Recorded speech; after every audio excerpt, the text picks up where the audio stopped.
Namaskaram. Shri Mahaganapatiye Namaha. Shri Gurubhyo Namaha. Welcome to today's humble samarpanam on Mayilpeeli. Today we shall chant, learn and understand the slokas of Narayaneeyam Dasakam 35. Let us chant the sloka first and then understand the meaning.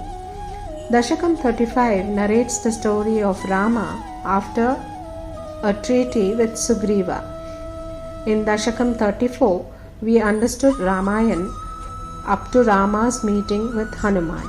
This Dasakam, the second part of Ramayana, ends with Sri Rama going away from the earth after accomplishing the purpose of his avatar, the very beautiful Rama Avatar. Dasakam 35, Sloka 1.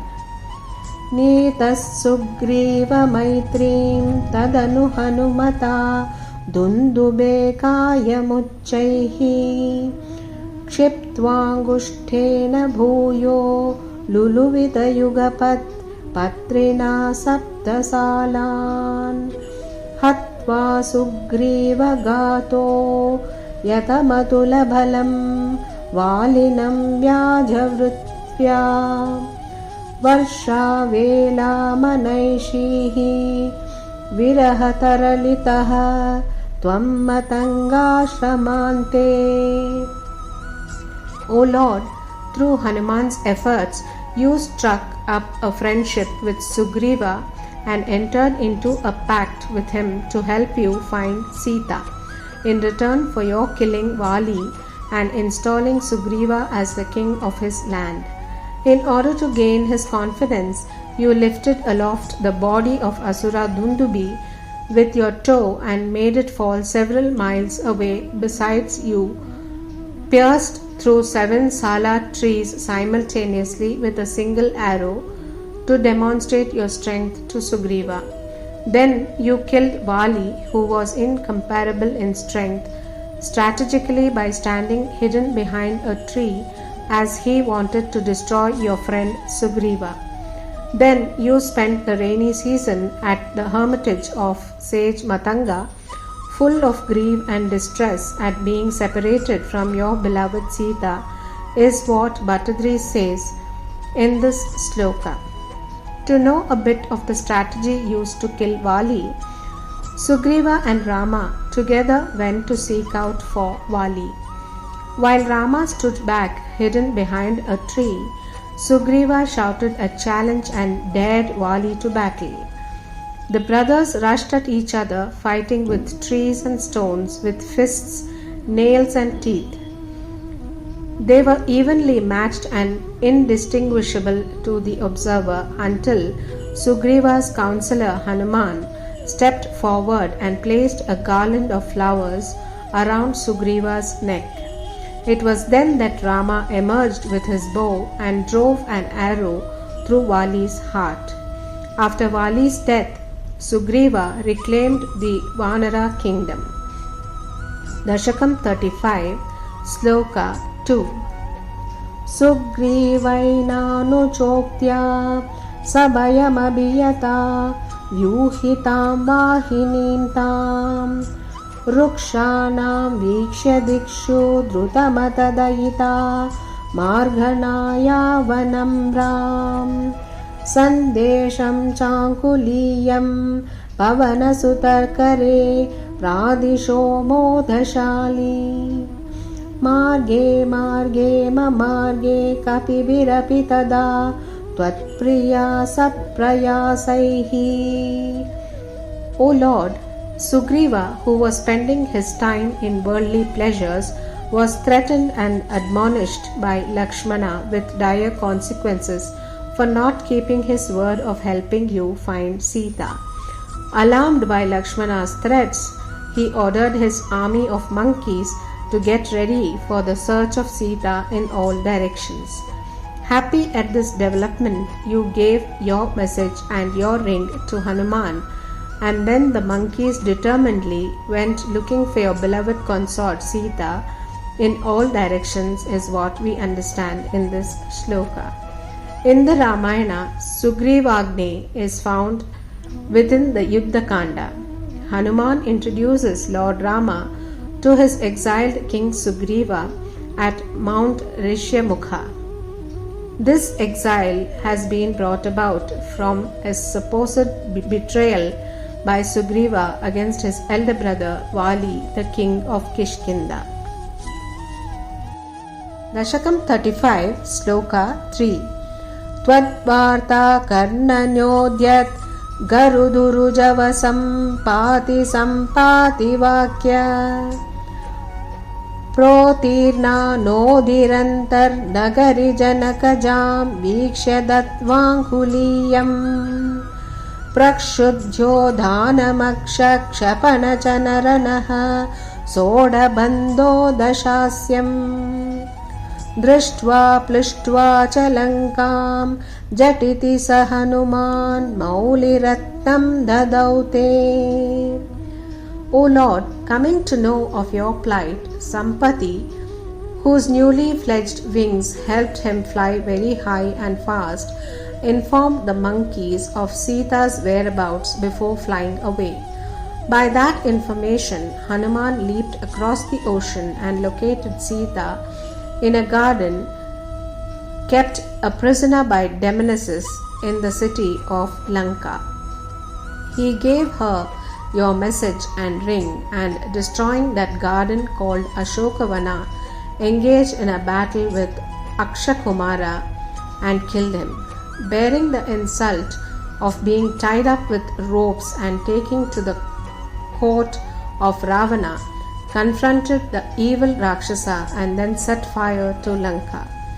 Then, returning home speedily, he gave you the crest jewel, the Chudamani, sent by Sita, is what Bhattadri says in this shloka. In Vedic scriptures, Sampati was the elder son of Aruna and Shreyani. He was the brother of Jatayu. He has the form of an eagle. Sampati proved instrumental in Sita's search in the Ramayana. His role comes when the search party sent to the south led by Hanuman with Angada, Jambavan, Nala and Neela, exhausted, thirsty and depressed, reach the southern end of the land. They have the endless sea before them and still no clue of Sita. Disappointed, everybody collapses on the sand, unable and unwilling to move or act any further. At this point, Sampati appears, openly talking about his fortune in so much easy meat arriving at his doorstep. At that moment, Jambavan laments out loud, comparing the morals of a vulture who would prey on the helpless with the vulture Jatayu who defended Sita from Ravana. The vulture froze as soon as he heard the word Jatayu, and he asked to be told the story. After hearing of Jatayu's fate, a weeping Sampati reveals that he is Jatayu's brother and that he hadn't contacted his brother in a long time. In gratitude for sharing the story, Sampati tells the party that Sita had been taken south to Sri Lanka. Dasakam 35, Sloka 4. Tvam sugrivaangadadi prabalakapi chamo chakravikranta bhumi chakro vikramya pare jaladi nishicharendranuja shreyamanaha tat proktam shatruvatam rahasi nishamayan prarthana partyarosha प्रास्ताग्नेयास्त्रतेजः त्रसद्दुदरी गिरा लब्धवान् मध्यमार्गम्. O Lord, you marched towards the seashore along with the mighty monkey army headed by stalwarts like Sugriva, Angada and others spread out all over the land. The Rakshasa king, Ravana's brother Vibhishana, sought shelter at your feet. He appraised you of secret information about your enemy. When Varuna, the lord of the ocean, spurned your request for a passage through it, you threatened him with the missile of fire. Trembling with fear, he acceded to your request and provided a pathway for you through the middle of the ocean, is what Bhattadri says here. Faced with the dilemma of how to cross the ocean to Lanka, where his abducted wife Sita is held captive by the demon king Ravana, Rama performs a Pravpavesha prayer or tapasya to Varuna, the lord of oceans, for 3 days and 3 nights. Varuna does not respond, and Rama arises on the 4th morning enraged. He states to his brother Lakshmana that even lords of the elements listen only to violence. Varuna does not respect gentleness, and peaceful prayers go unheard. With his bow and arrow, Rama prepares to attack the oceans to dry up the waters and create a bed of sand for his army of monkeys to cross and thus confront Ravana. Rama shoots his weapon, sending the ocean into flames. As Rama increases the ferocity of his weapons, Varuna arises out of the oceans. He bows to Rama, stating that he himself did not know how to help Rama because the sea is deep, vast, and he cannot change the nature of the sea. Varuna asked Rama to remember that he is the soul of peace and love. Wrath does not suit him. Varuna promised to Rama that he will not disturb him or his army as they build a bridge and cross over to Lanka. Varuna tells Rama that Nala, the son of Vishwakarma, the architect of the gods, is amongst his Vanara army. Nala has the necessary expertise of an architect owing to a boon from his divine father. Varuna suggests that Rama construct a bridge across the ocean to Lanka under the supervision of Nala. Nala volunteers for the task, and the Vanaras fell mighty trees and collect logs of wood and giant boulders and cast them in the sea. With the help of the Vanara army, Nala completes the 80 miles 130 km 10 yojana bridge in just 5 days. Rama and his army pass over it and reach Lanka, where they prepare to fight Ravana. Dasakam 35, Sloka 5.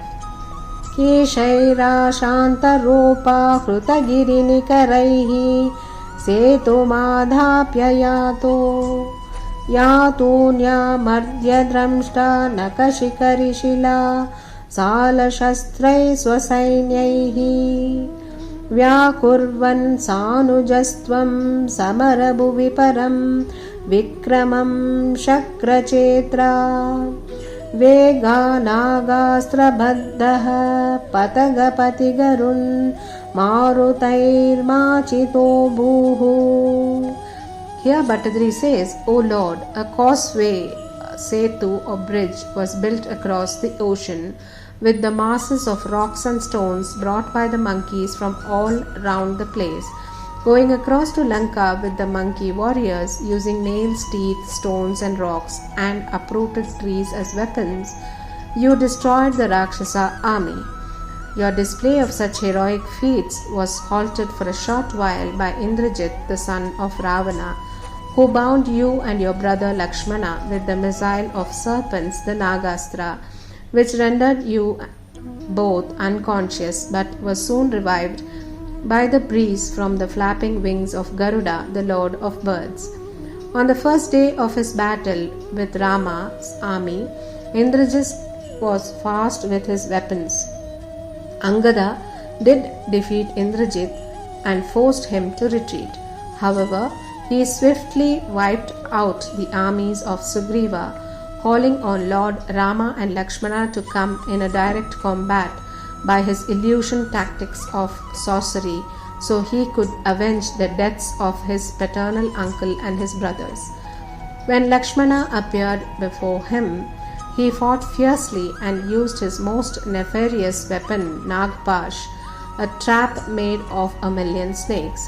Rama and Lakshmana fell on the ground breathless. They were rescued by Garuda on the behest of Hanuman.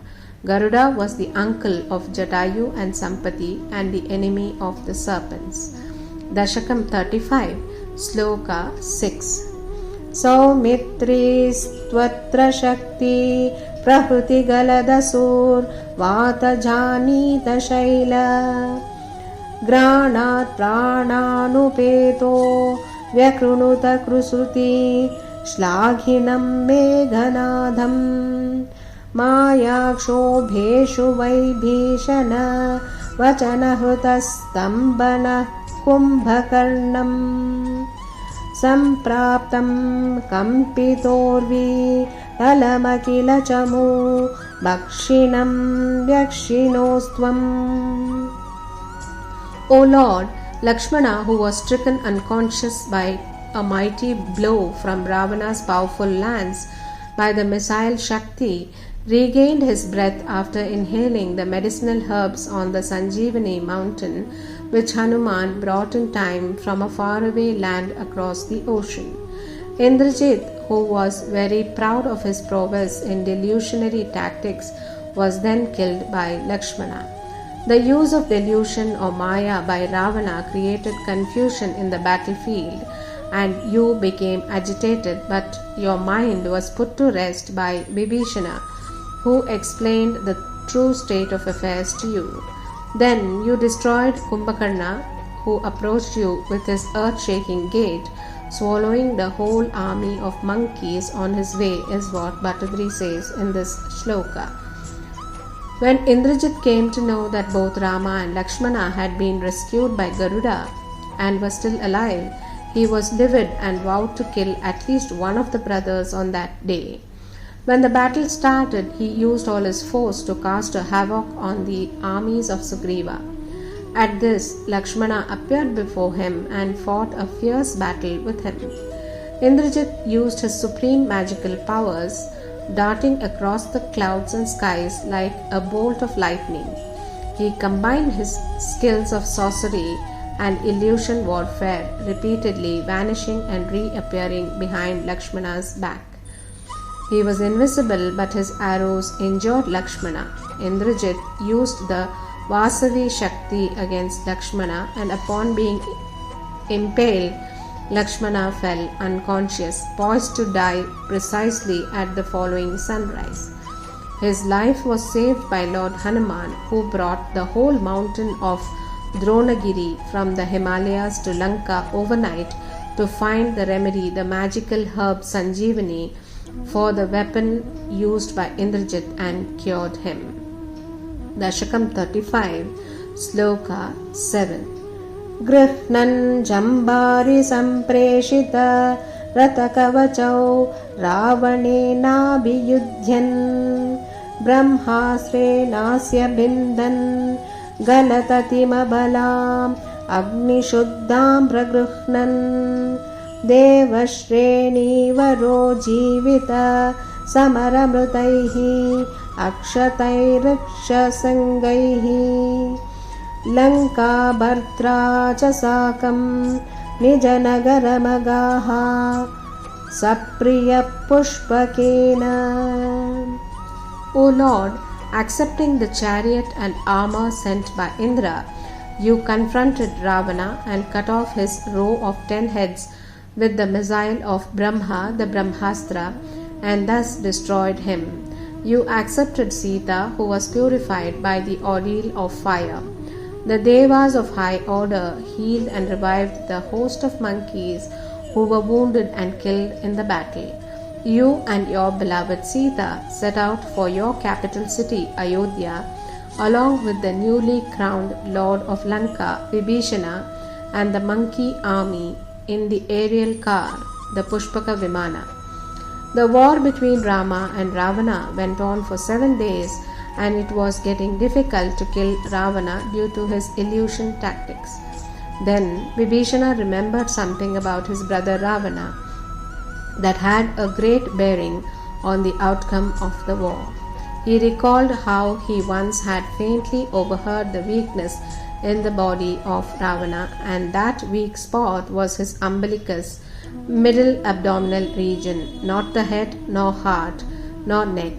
If Rama could hit the arrowhead in that localized spot, the life-sustaining nectar would spill, and Ravana was sure to die. Thus, armed with the special knowledge, Rama put an end to Ravana's life with the arrow in his navel. The mightiest king on the earth fell. This brought to an end clanging of weapons and associated bitterness and ill feelings. The injured Ravana was counting his last breaths. Dasakam 35, Sloka 8.